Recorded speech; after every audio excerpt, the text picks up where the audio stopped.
sini saya akan mempresentasikan tentang permasalahan aktual pendidikan dan cara penanggulangannya.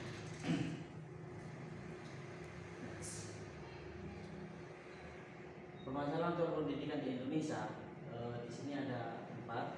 Yang pertama, masalah keutuhan pencapaian sasaran, masalah kurikulum, masalah peranan guru, dan yang terakhir adalah masalah pendidikan dasar 9 tahun. Untuk yang pertama, masalah keutuhan pencapaian sasaran, di mana masalah pendidikan ini sangatlah kompleks. Dengan semakin berkembangnya zaman, masalah tersebut selalu ada dan kelihatannya banyak hambatan. Yang pertama itu tentang beban kurikulum. Di sini mungkin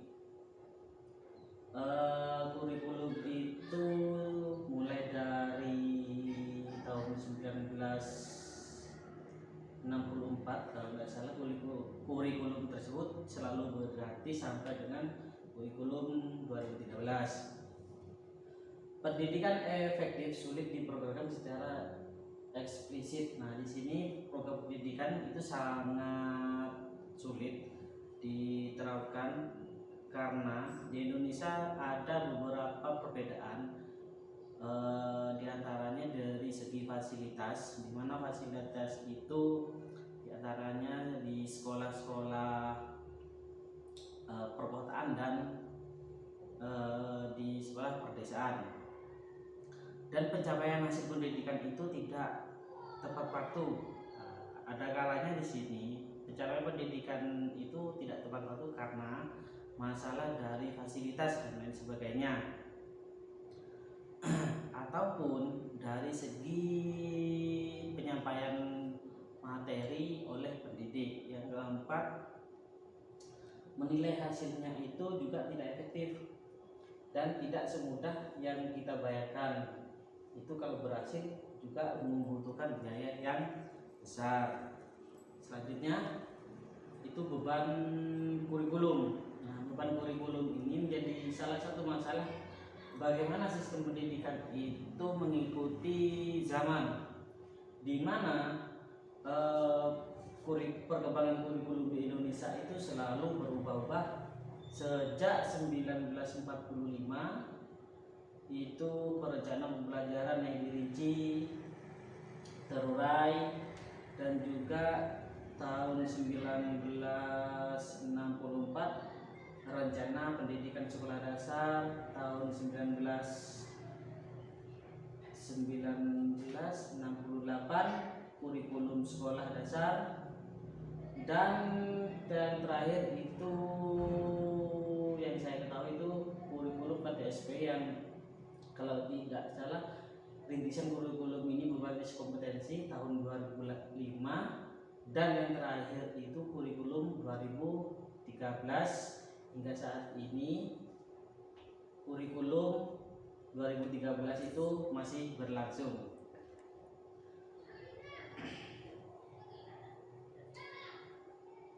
Selanjutnya, masalah peranan guru. Guru merupakan salah satu sumber memberikan ilmu kepada murid dengan cara pandang yang sudah memadai. Ilmu pengetahuan guru belum berkembang secukupnya, masih terbatas. Nah, di sini seorang guru itu dituntut sekreatif mungkin agar apa yang didapatkan oleh peserta didik atau murid merupakan ilmu pengetahuannya kepada murid. Nah, cara demikian itu dipandang mudah karena guru itu sudah melalui strata pendidikan mulai dari tingkat dasar, menengah, atas hingga jenjang perguruan tinggi.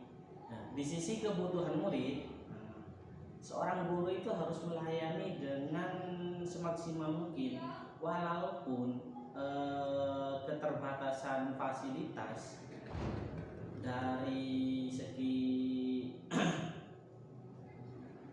fasilitas yang tidak memadai, karena di sini juga seorang guru harus ketika kita seorang guru itu memberikan sebuah materi kepada peserta didik, harus ada pendekatan yang manusiawi agar murid-muridnya itu mampu membantu proses pembelajaran, sehingga apa yang disampaikan oleh seorang guru itu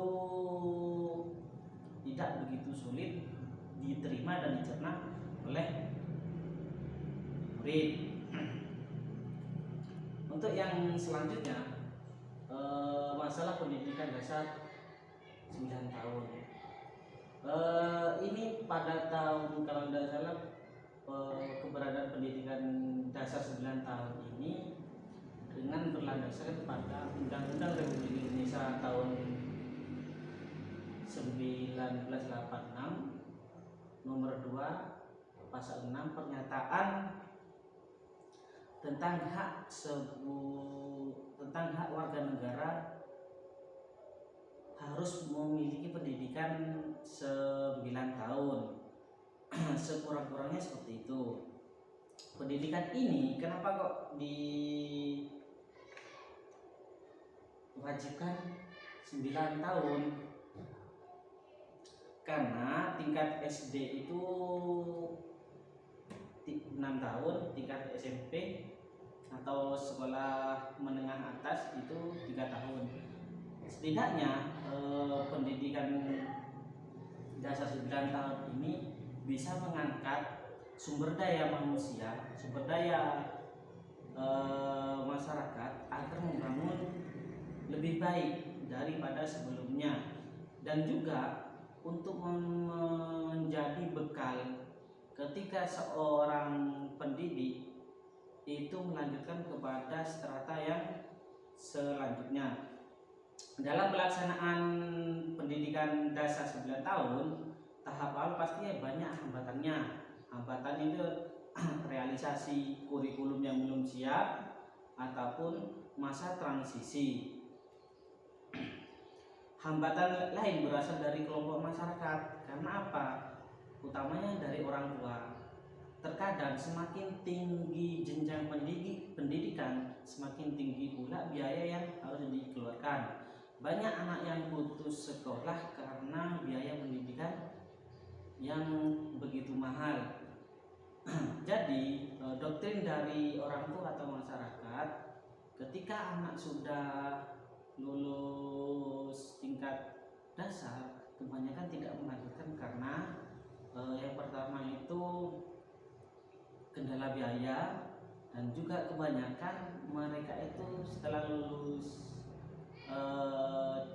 sekolah dasar itu banyak yang bekerja, karena yaitu biaya sekolah itu cenderung lebih mahal. Makanya pemerintah mengeluarkan kebijakan tentang pendidikan dasar tadi, pendidikan dasar 9 tahun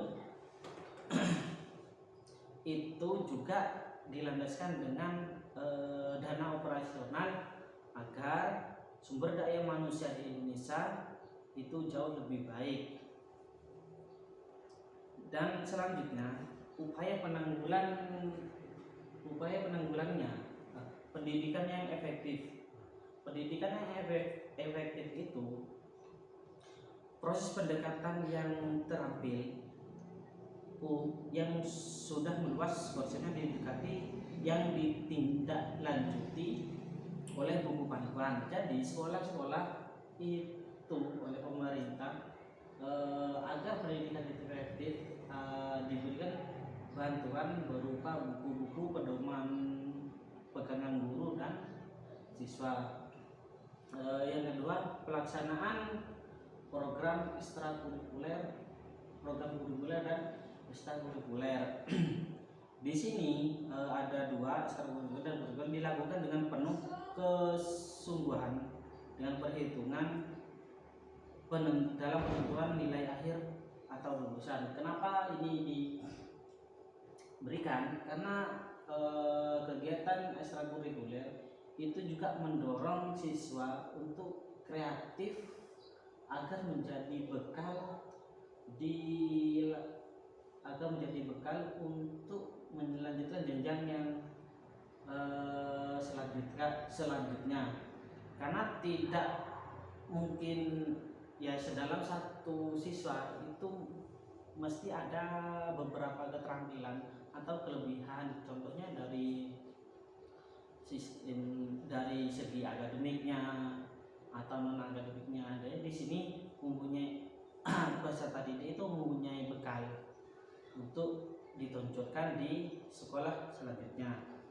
Yang selanjutnya melakukan penyusunan yang mantap terhadap potensi siswa. Nah, tadi kan ada ekstrakurikuler dan kurikulernya, akademik atau non akademik. Misalnya antara sekolah lain menengah kejuruan tingkat atas diperbanyak dengan berbagai jenis. Jadi penyusunan mantap siswa ini dari segi akademik atau non akademik, dari kelebihan atau kreatif siswa. Dan yang terakhir, pemilih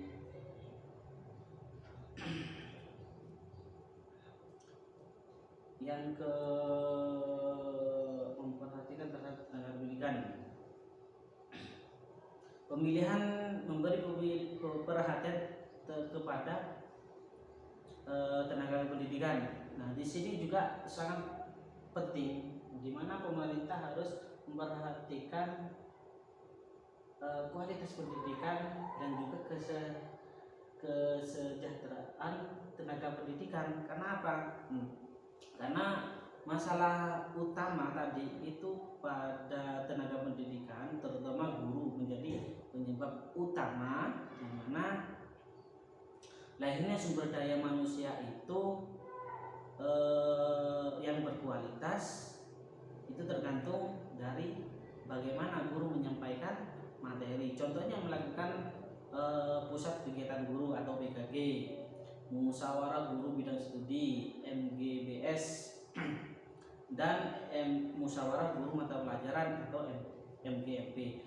Dan dari hal tersebut, musyawarah dan lain sebagainya perlu dikembangkan agar guru tersebut tidak salah dalam memberikan suatu materi.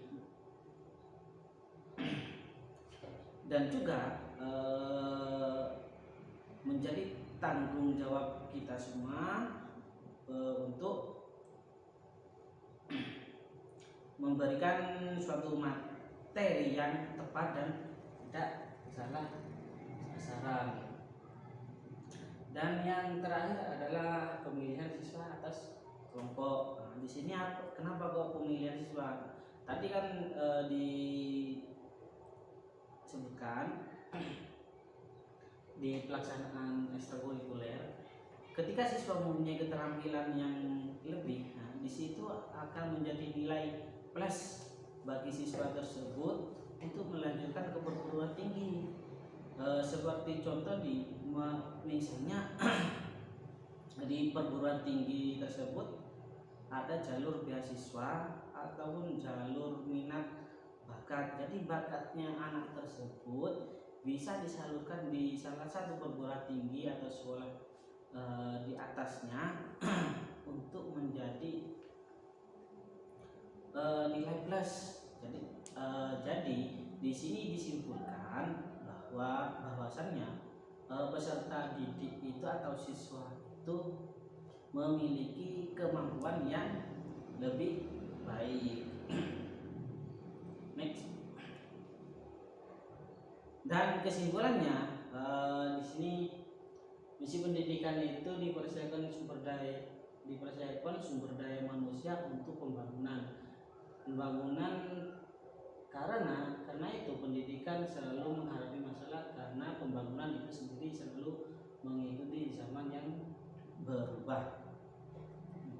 Jadi kesimpulannya, pemerintah itu membangun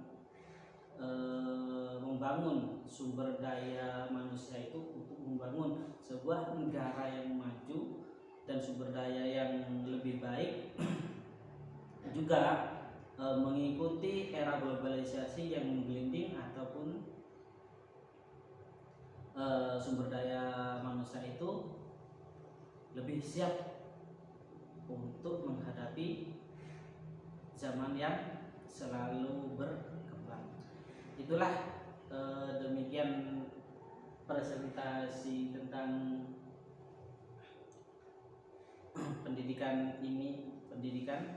masalah pendidikan dan penanggulangannya. Dari saya, bila ada salah kata ataupun yang lainnya, mohon maaf. Terima kasih. Assalamualaikum warahmatullahi taala wabarakatuh.